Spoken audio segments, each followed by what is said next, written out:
Hey, it's been a while, but I've been a bit busy working on some things that I'm very excited to finally share with you all. There's a YouTuber who I'm a fan of named Noremaster of Sotek. If you guys somehow know of me, I'd imagine you know of him too. Well, he had a little series he did with Andy Law where they fleshed out their own concepts for the Brothers of Tamacon that were never released. I watched half of their first stream where they focused on the Khorne brother, and then thought it would be fun to make some myself. So, just like they did, I will make my own versions of the Khorne, Slaanesh, and Tzeentch champions that never quite got to be in the limelight with Tarmacon. I'm going to start with my Khorne champion because that's the one that was most influenced by Sotek's and Andy's vision. I'm refraining from watching their other streams just to make sure my ideas are my own, but I did like the direction they took with the Khorne brother, with a few alterations.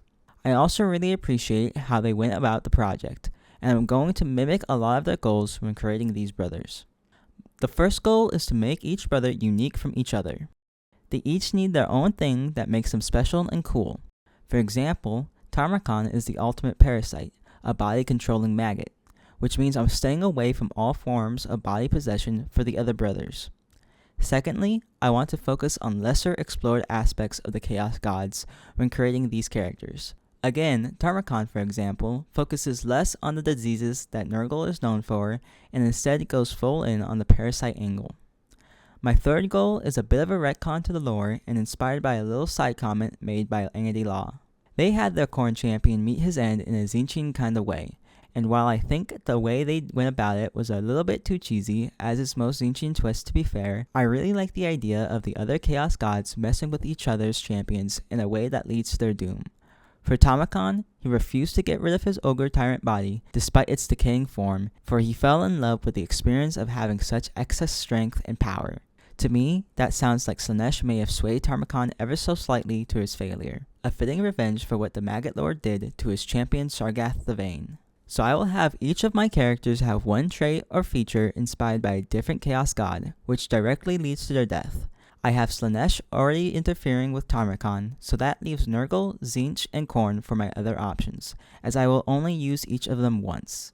My final goal is about what I'm providing alongside the creation of these characters. I'm no great artist, but I will provide my own drawing of my champions to help get across my ideas.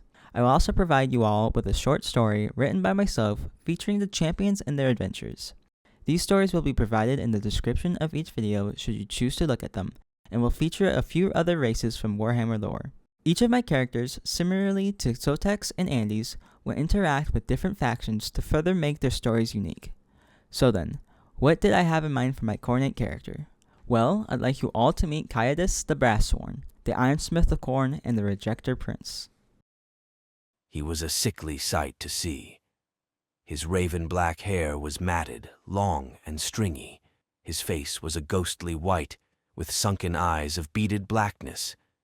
His underjaw was somewhat too big for his face, and jutted ever so slightly outwards, with pointed teeth like needles and arrow tips. The skin around his cheeks was stretched, torn, and ripped, revealing the meat and muscles usually hidden beneath. His chest-plate armor looked like a glowing furnace, and beneath that he wore an apron like a blacksmith's. What truly stood out about the man was his limbs, as his right arm and both his lower legs were entirely metallic. My character leans heavily on the same theme that Sotek and Andy explored in the biomechanical war machines of Khorne. In his youth, he received many mutations from the likes of Nurgle, and he rejected them all, cutting each mutation from his body. Since birth, he had been cursed by Nurgle, who bestowed upon him a rare disease which caused him to constantly bleed from his eyes, ears, mouth, and nose. Without the mutations of Nurgle, which he had rejected, he was slowly dying, but Kaiadis possessed an intelligence that made him one of the smartest Northmen in all of the northern tribes. He crafted a heart made of brass and swore an oath to Khorne for his protection.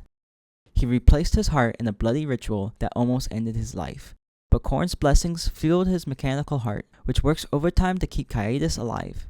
After this, he created mechanical limbs to replace his lost arm and legs. All these mechanical parts work due to the blessing of the Blood God, but Kaiadis must still fuel his heart with the blood of others to prevent his disease from killing him. Simply drinking blood is a sufficient enough way to accomplish that. His mechanical limbs offer him many advantages on the battlefield, like built-in weapons and increased strength and durability. His army is composed of his Brasssworn berserkers, who Caiatus butchered in order to replace their body and hearts with mechanical parts just like his.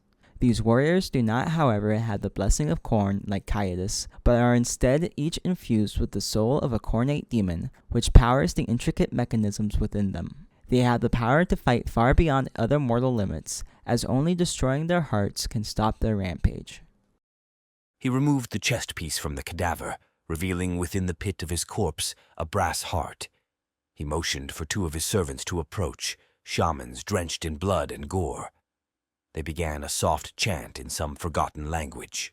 The Chaos Champion himself grabbed an empty cup and raised it to his mouth. He began convulsing and hacking, coughing over and over again until the cup was full of his own blood. He pushed back the dead Northman's head and forced the cup to the open mouth of the corpse. As blood flowed from the cup, it poured down his throat and drenched the brass heart within his chest. The room got hotter as the chanting from the shamans became louder. Within the next moments, I could swear I saw a twitch of life within the corpse before me. My suspicions were proven true when I saw the brass heart begin to beat, slowly at first, but then faster and faster, until it moved with the rhythm of the ancient chant of the shamans. My champion of Khorne has a similar goal to the one created by Sotek and Andy. He stocks up on blood before seeking out a Dark Elf captain who can sail his army across the great ocean to the area known as El Calabad. From there, he marches across the land of the dead, running into Tomb Kings along the way. Eventually, he reaches the jungles of the Southlands, where he seeks the Temple of Skulls. He'll need to defeat vast armies of lizardmen in order to claim the lost temple for Khorne, earning him enough favor to see him ascend to the likes of a demon prince. For the exact details of how everything goes down, you'll need to check out the Saga of Caiatus in the description below. I hope you enjoy my idea of Caiatus as the Khornate brother of Tarmakhan. I think my drawing does a good job depicting my idea of the character, but I would imagine him a bit buffer in his upper body. Part of making him unique to the other Khorne characters is his smaller build, as he doesn't need to rely on strength in battle, but that doesn't mean he isn't strong.